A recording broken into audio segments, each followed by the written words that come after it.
Hidayah. Kok kene jere rabi. Kak Sido, corona. Apa corona iku? Sing ngerebut pacare sampean ta? Ayo goleki, gepuki. Gepuki lho kok kene, ada nih. Corona iku virus, penyakit, terus ah. Lah kok endi? Kok Cina ngono. Saiki wis teko Jakarta. Teko Surabaya ngono wisan. Lah kira-kira corona iku liwate jam piro, Lek? Goblok, corona penyakit. Gusti kula. Woi, corona teko. Corona teko.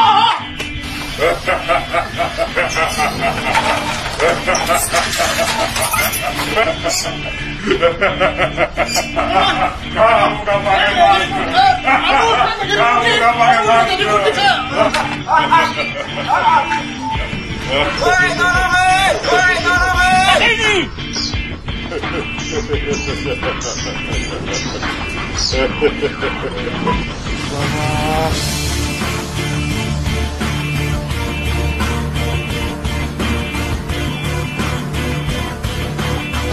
Wahai umat manusia di dunia, dengarkan himbauan saya. Saya akan menyerang manusia yang nekat keluar rumah, yang tidak pakai masker dan tidak pakai hand sanitizer.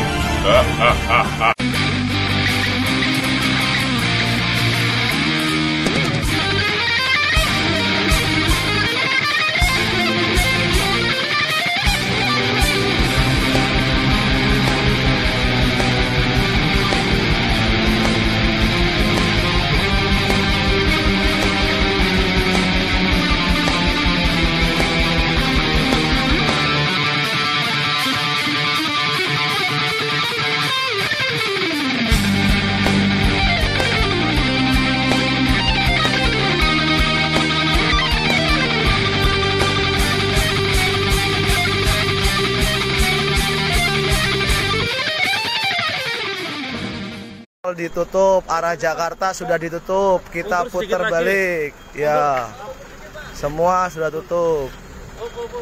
Tolong diinformasikan ke kawan-kawan kita SEP yang ada di lapangan sana, semua putar balik. Arah Jakarta ke Jawa ditutup, arah Jakarta ke Semarang ya Pak ya? Semarang, arah ke Jakarta, dari Jakarta ke Semarang ditutup SEP, semua tol ditutup. Assalamualaikum warahmatullahi wabarakatuh. Yang terhormat Bapak Presiden Republik Indonesia selaku pemangku kebijakan secara nasional, yang terhormat Bapak Gubernur Jawa Barat, yang terhormat Bapak Bupati Sukabumi. Perkenalkan, nama saya Taufik Guntur Rohmi, salah satu kepala desa di Kabupaten Sukabumi, yaitu Kepala Desa Ciwaru, Kecamatan Cimas, Kabupaten Sukabumi. Hari ini saya ingin menyampaikan salah satu bentuk perkeliruan dari sebuah pendataan yang sudah lama terjadi dan dampaknya bisa kami rasakan hari ini ketika kami hari ini dituntut untuk mendata berkaitan dengan bantuan-bantuan yang akan disalurkan oleh pemerintah pusat, provinsi maupun kabupaten. Akibat adanya salah satu wabah internasional, wabah dunia yang hari ini juga dirasakan oleh Indonesia, yaitu adanya dampak virus corona. Dan hari ini pemerintah Republik Indonesia memberikan satu kebijakan bantuan-bantuan yang sifatnya bisa dirasakan oleh warga masyarakat yang terdampak daripada terjadinya wabah ini. Bapak Presiden Republik Indonesia yang terhormat, perlu kami sampaikan, kami hari ini dihadapkan kepada satu dilema pendataan, yang termasuk hari ini kami juga bisa membongkar, bisa menyampaikan, membongkar salah satu bentuk perkeliruan dari sebuah program yang memang sekian lama sejak Bapak Presiden Republik Indonesia menjabat sebagai Presiden Republik Indonesia dari periode pertama sampai hari ini mau periode kedua. Di antaranya program PKH dan program BPNT. Ini satu program yang sebetulnya kalau pendataannya baik, pendataannya melalui pendampingan yang bagus, itu program bisa mendidik terhadap masyarakat. Tapi pada kenyataan ini dirasakan oleh desa kami, terus-terusan ini menjadi dilema, terus-terusan ini menjadi masalah. Ketika kami teliti bagaimana negara tidak dirugikan Bagaimana negara tidak dirugikan, bagaimana negara tidak diselewengkan uangnya, bagaimana negara mau memberikan bantuan terhadap masyarakat secara tepat sasaran. Kalau pendataan seperti yang ada di PKH dan BNPT seperti ini, bahkan kami cenderung kesulitan untuk berkoordinasi dengan para pendamping PKH. Bahkan kami hari ini alhamdulillah ada staf desa kami yang kebetulan dia awalnya adalah sebagai pendamping PKH, tapi dia mengundurkan diri. Kenapa dia mengundurkan diri? Secara belak-belakan dia mengatakan dia tidak mau terlibat, dia tidak mau masuk dalam sebuah jaringan yang ternyata jaringan tersebut seolah-olah terkoordinir. Adanya kerjasama antara bank terkait, adanya kerjasama antar pendamping dengan orang kementerian, dan termasuk mungkin dari dinas terkait. Ini satu hal yang perlu dievaluasi, ini satu hal yang perlu diperbaiki. Ini kebijakan Bapak Presiden yang secara tidak langsung ini dihianati oleh para petugas, oleh para pegawai, oleh para pejabat terkait yang mengatur bantuan ini. Padahal kalau melihat data sebelum saya bacakan ini, mungkin bapak-bapak yang terhormat selaku pemangku kebijakan sudah tahu bahwa data-data ini sudah terjadi perkeliruan. Salah satu contoh saya bisa perlihatkan ini. Saya bisa perlihatkan. Ini ada nama Entim. Atau ini ada nama Ilah. Ini nama Ilah. Ini ada nama Ilah. Nicknya ini di depannya sama. Di depannya sama. Tapi Ilah yang satu lagi di ujungnya kosong nicknya. Yang satu lagi ada 02. Padahal secara aturan tidak ada yang namanya nick ganda. Padahal Ilah itu adalah orang terkait. Ilah ini mendapat 2 bantuan. Dia PKH dapat, BNPT dapat. Ini salah satu contoh, dan banyak ini yang lain-lainnya. Ini salah satu contoh. Bagaimana ini negara bisa dibohongi seperti ini. Padahal data itu jelas-jelas mereka memiliki. Bahkan data yang kami miliki ini adalah data daripada dinas terkait. Dari departemen terkait, departemen sosial. Hal ini kenapa saya sampaikan? Kalau memang segala bantuan yang akan dikucurkan oleh pemerintah pusat, pemerintah daerah, provinsi, kabupaten, terhadap masyarakat di bawah, masyarakat desa, mau tepat sasaran, ini harus diperbaiki. Jadi saya mohon, kalau memang sebuah perkeliruan ini yang jelas-jelas, saya sampai hari ini menganggap bahwa ada permainan yang jelas-jelas saya sampaikan tadi, ada permainan di antara pendamping PKH, bahkan cenderung pendamping PKH itu dimasukkan pada unsur-unsur politik ketika pendataan. Kenapa saya sampaikan ini? Banyak pendamping PKH yang dasarnya tadinya dari kader partai. Ini tidak akan benar, ini tidak akan baik. Yang benar dan baik itu pendataan yang dipakai itu pendataan yang datang dari pemerintah desa, dari RT, dari RW, yang betul-betul dekat dan merasakan apa yang menjadi keinginan warganya, apa yang menjadi keluh kesah warganya. Bapak Presiden yang terhormat, perlu Bapak ketahui ini perlu diperbaiki, Pak. Caranya bagaimana? Hapuskan seluruh data yang ada hari ini. Kaji ulang.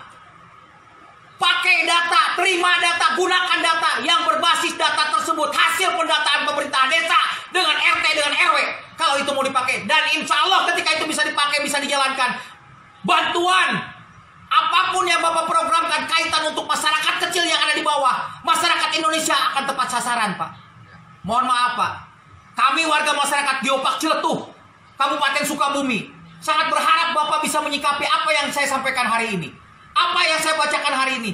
Karena bantuan apapun ketika datanya tidak benar, ketika datanya tidak valid, ini akan berdampak kepada kami, khususnya yang ada di bawah. Dan cenderung tidak sedikit kaitan dengan bantuan itu yang namanya pemerintah desa itu dikejar oleh masyarakat. Dikejar pakai golok, Pak. Bahkan tidak sedikit banyak kejadian RT yang dibunuh oleh masyarakatnya. Ini harus jadi contoh, Pak. Ini harus jadi kajian Bapak. Supaya Indonesia lebih baik. Supaya apa yang menjadi program Bapak itu tepat sasaran. Dan betul-betul Bapak mendengar apa yang menjadi keluh kesah warga masyarakat bawah. Tidak mengorbankan kami pemerintahan kecil yang ada di tingkat bawah, tingkat desa. Mohon Bapak Gubernur, Bapak Jokowi, Presiden Republik Indonesia bisa mendengar apa yang saya sampaikan. Terima kasih. Assalamualaikum warahmatullahi wabarakatuh. Bismillahirrahmanirrahim. Assalamualaikum warahmatullahi wabarakatuh. Saya Indra Zainal Alim, Kepala Desa Jalan Cagak, Kabupaten Subang. Pada Bapak Presiden, Bapak Menteri Desa, terutama Bapak Gubernur Jawa Barat Pak Ridwan Kamil, tolong ketika Bapak mengeluarkan satu kebijakan untuk warga masyarakat luas, khususnya yang berhubungan dengan warga desa, apalagi terkait bantuan, tolong sebaiknya Bapak pikirkan terlebih dahulu yang lebih matang. Jangan sesekali menggembar-gemborkan bahasa bahwa akan mendapat bantuan. Warga kami sudah tenang Pak sebenarnya, sebelum ada statement-statement dari Bapak bahwa kami akan mendapatkan bantuan. Karena warga kami sudah biasa terhidup dengan kesusahan. Dengan statement-statement Bapak bahwa warga kami akan mendapat bantuan, ini semua ricuh. Dan yang paling garda terdepan adalah kami sebagai kepala desa. Bukan saya saja sebagai kepala desa Jalan Cagak, tapi saya yakin seluruh Kabupaten Subang, termasuk Bapak Bupati Kabupaten Subang pun kebingungan dalam hal kebijakan ini. Dalam setiap hari berubah-ubah. Dari keputusan menteri kemudian keputusan dirjen. Mana hierarki perundang-undangan kita digunakan? Jangan dijadikan bencana atau musibah ini menjadi pencitraan bagi bapak-bapak. Tolong sekali lagi Pak, kami sebagai kepala desa seolah-olah diadu domba oleh kebijakan Bapak dengan warga kami sendiri. Sekarang Kadinsos Kabupaten Subang pun seolah-olah cuci tangan bahwa data yang diambil oleh RT RW itu tidak berguna, seolah-olah hanya dari DTKS yang bisa diambil untuk mendapatkan bantuan. Ini menjadi simpang siur kembali. Jadi sekali lagi, khususnya Bapak Gubernur yang saya hormati, Pak Ridwan Kamil, kami masyarakat khususnya Desa Jalan Cagak, sebelum Bapak mengembar-gemborkan bahwa akan ada bantuan, kami merasa tenang dan kami fokus terhadap pencegahan COVID-19. Tapi ketika Bapak mengeluarkan statement kebijakan tentang bantuan ini, kami seolah-olah warga semua tidak tenang dan menunggu bantuan yang tidak pasti. Ini Pak, kadus kami, ini RW kami, dan ini RT kami yang sudah mendata dari bawah, sekarang seolah-olah tidak ada guna. Siapa yang akan diserang oleh warga kami? Pasti ini RT, RW, dan para kadus. Kemudian kami yang paling terakhir yang ada di pemerintahan desa. Sekali lagi, saya Kepala Desa Jalan Cagak merasa prihatin dengan kebijakan-kebijakan yang Bapak keluarkan. Terima kasih dari kami. Wassalamualaikum warahmatullahi wabarakatuh.